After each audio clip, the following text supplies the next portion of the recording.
Et salut à tous, bienvenue. Donc c'est le vieux con, ça fait longtemps. Hein. Je devais faire cette vidéo il y a plus de 3 mois. Euh, mais il y a un petit jeu qui s'appelle World of Warcraft Classic qui est passé par là et qui m'a bouffé tout mon temps, que ce soit le stream ou les vidéos. Du coup, c'est un peu passé à la trappe parce que je visais le rang 13 en PvP. Enfin bref, vous vous en foutez. Euh, Mais j'y suis arrivé. Donc du coup, ça me laisse un peu de temps pour faire d'autres trucs. Du coup, le Go XLR. Alors, on va parler du Go XLR full, celui que j'ai, et du Go XLR mini, qui est grosso merdo exactement la même chose, mais il est coupé en deux, un peu au milieu. Et il garde, le mini garde les fonctions les plus intéressantes du Go XLR. Donc je vous le dis tout de suite, si vous hésitiez entre un Go XLR normal et un Go XLR mini, à moins que vous ayez vraiment trop d'argent, le Go XLR mini c'est largement suffisant. C'est un peu moins classe, mais est-ce que ça valait le coup de mettre 150 balles en plus? Non. Moi quand j'ai acheté le Go XLR, ça n'existait pas encore le mini, sinon j'avoue que j'aurais pris le mini. Mais je regrette pas pour autant mon full, donc bon, après je pense qu'il est pas trop trouvable actuellement l'ancien modèle.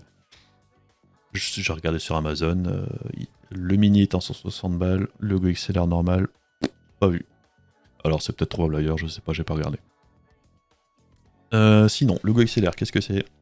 C'est une interface audio sur laquelle on peut brancher des micros de type XLR, comme le nom l'indique, c'est bien vous dit. Ou des micros, ça marche aussi par un pour un Blue Yeti. Bon alors je le dis tout de suite, pour un Blue Yeti, je vois pas trop l'intérêt. On peut faire tout ce que le Go XLR fait pour un Blue Yeti avec un software. Et au niveau branchement hardware, ça n'apporte rien.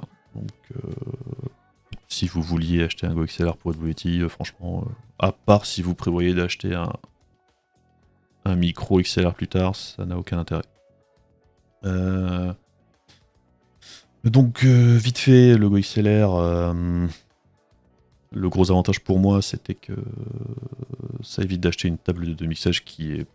Bon, on va le dire, les tables de mixage, c'est pas spécialement joli. Le Go XLR, quoi qu'on en dise, je trouve ça plutôt mignon. C'est plutôt simple d'utilisation, c'est pas trop galère à régler. Et au final, c'est pas si cher que ça.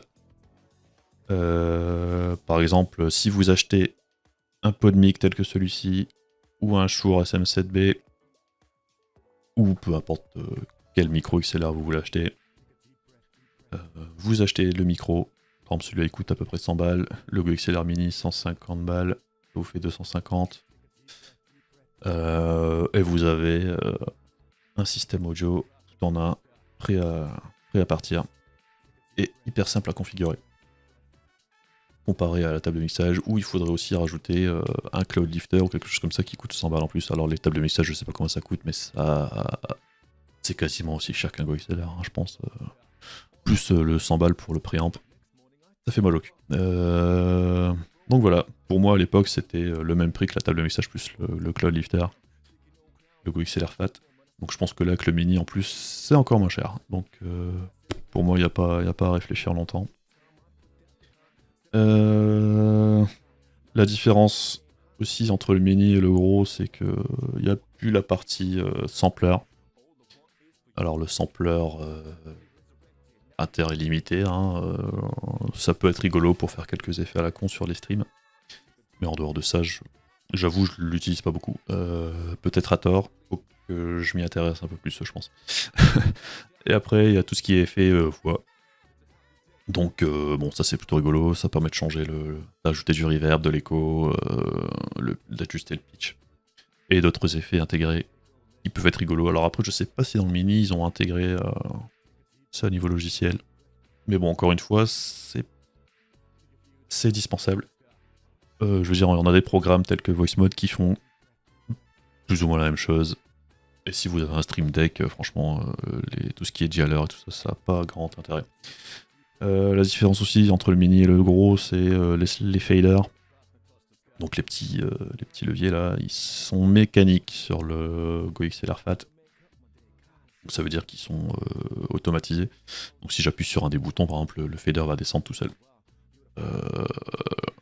La seule différence avec le mini, c'est si vous appuyez sur le bouton, le fader va pas descendre, mais ça aura le même effet jusque le fader descend pas.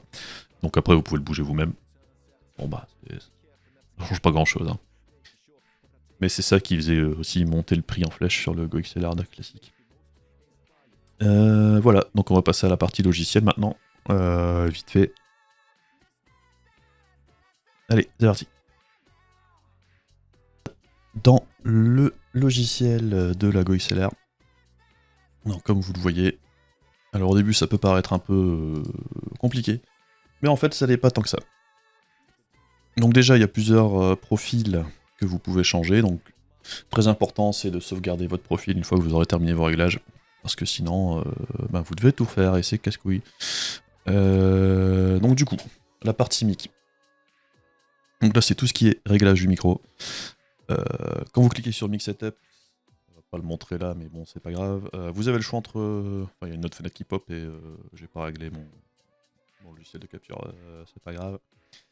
Vous avez le choix entre les trois types de micros, le micro dynamique comme celui-là, le micro à condenseur ou le 3.5 mm si vous branchez un Blue Yeti. Là-dessus, vous pouvez régler le gain,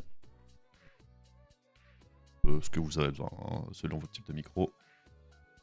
Encore une fois, le Go XLR il gère tout seul, il n'y a pas besoin de rajouter une alim en plus ou un préamp.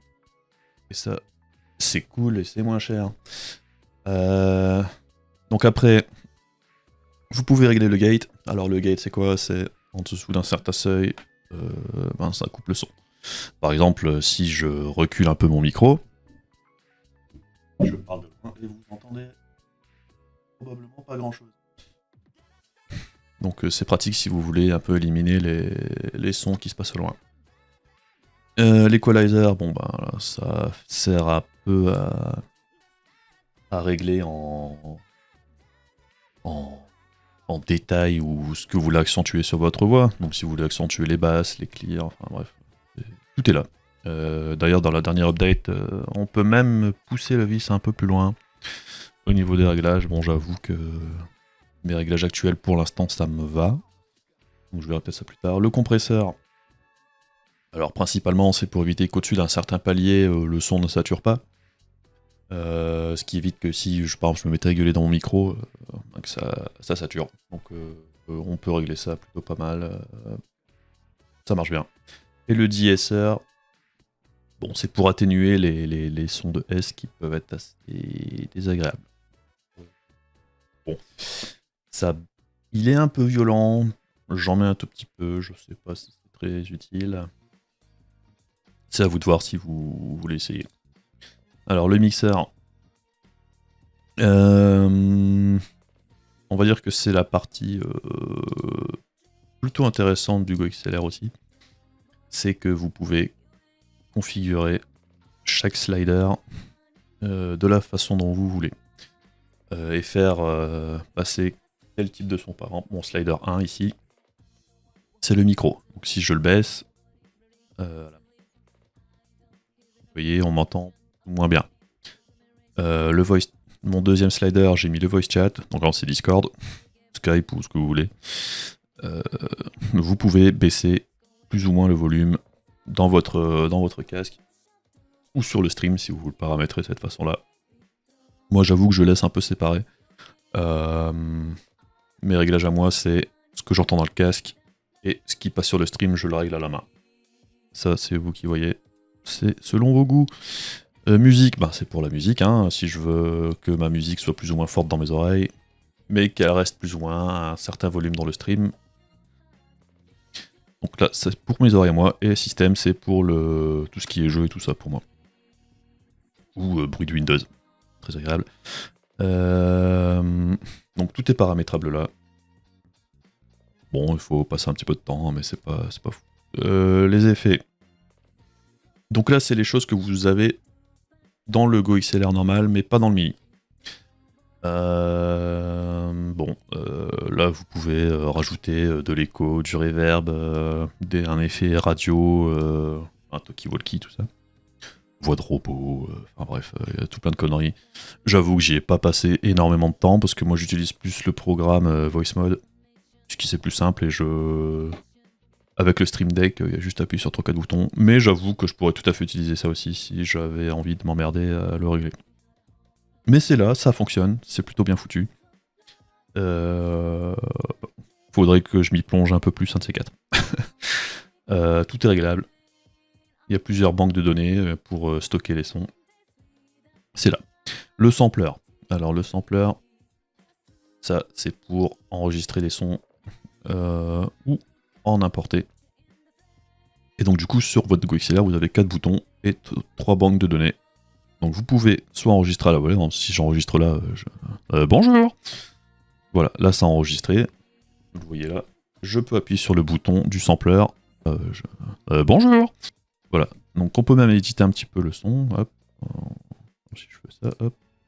Bon, c'était pas le bon bouton, c'est pas grave. Mais on peut juste enlever une partie. On peut clear, le bouton du milieu clear. Vous le voyez là, il est sur le GoXLR aussi. On peut effacer, rajouter, et on a 3 banques de données, donc 12 options différentes sur le sampler. Et ça peut aussi enregistrer ce qui passe sur votre stream ou sur votre PC, donc une vidéo ou un son quelconque, enfin bref. Vous pouvez mettre ce que vous voulez. C'est plutôt sympa. On a aussi là ce petit bouton là qui permet de mute le micro directement en appuyant sur le gros bouton ou ça juste de voilà l'effet bip bip quand on dit des conneries. Après vous pouvez régler tout ce qui est éclairage. Donc moi j'ai mis le thème bleu et violet de base, qui reste mon préféré. Mais tout est paramétrable. Vous pouvez changer les lumières d'à peu près tout. Selon vos goûts. Voilà, c'est vous qui voyez. Tout ce qui est écrit là, système, musique, voice chat en haut là, vous pouvez régler ça comme vous voulez aussi. C'est vous qui mettez l'icône, le texte que vous voulez. Tout est paramétrable. Voilà. Après le routing, donc là c'est ce que vous voulez qui passe, par exemple sur OBS, vous mettez Broadcast Stream Mix, donc là ça serait votre mix pour le stream, ou tout ce qui est là-dessus passerait sur le stream. Donc si vous voulez supprimer par exemple le son de la console sur votre stream, hop, vous l'enlevez. Le son du jeu, vous l'enlevez, enfin bref, tout est paramétrable. Parce qu'il faut savoir que le GoXLR, quand vous le branchez, il vous rajoute 5 périphériques, je pense, dans votre Windows. Ce qui permet de régler les sons et de les orienter d'une façon ou d'une autre. Ce qui est pour moi la fonction la plus utile du GoXLR. Et c'est ce qu'aucune table de mixage classique, comme les Yamaha et tout ça, ne feront. Parce que c'est pas prévu pour. Les tables de mixage classiques qui étaient utilisées jusqu'ici, c'était plus pour, c'était pour la musique. Tandis que là, c'est vraiment orienté streamer et créateur de vidéos sur YouTube ou compagnie. Et on voit que ça fonctionne plutôt pas mal. Hein. Donc bon. Voilà pour la partie logicielle.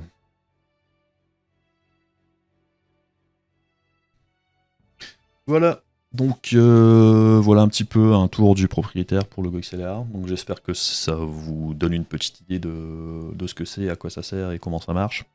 Et pourquoi c'est très pratique. Et pourquoi au final c'est plutôt économique comparé à une table de mixage. Encore une fois, une table de mixage, même les moins chères, c'est dans les 100 balles. Vous devez en plus rajouter un cloud lifter si vous utilisez un micro tel que celui-ci. Micro dynamique donc. Pour moi, il n'y a pas photo. Un GoXLR Mini, ça fait tout à fait le taf. Alors oui, certes, il n'y a pas les touches motorisées. Bon, bah, c'est gadget. Hein. C'est plutôt stylé, mais pour le reste, il a toutes les fonctionnalités du GoXLR classique. Et franchement, pour le prix, allez-y. Franchement, c'est du bon matos. Et je pense que une fois que vous l'avez entre les mains et que vous l'utilisez, vous comprendrez pourquoi c'est vraiment pratique. Si vous êtes un streamer. Et même moi, à l'usage, j'avoue que j'aurais du mal à m'en passer. Hein. J'utilise les sliders tout le temps. parce que ça me permet de régler le son tel que j'ai envie, au moment où j'ai envie. Et j'ai pas besoin de passer par les réglages de Windows. Et ça, c'est quand même hyper pratique. Donc voilà, j'espère que ça vous a aidé. Prochaine vidéo d'un test d'un objet quelconque quand il y aura besoin. Sinon, venez faire coucou sur le stream. Ça fait toujours plaisir. Voilà, des bisous, à plus.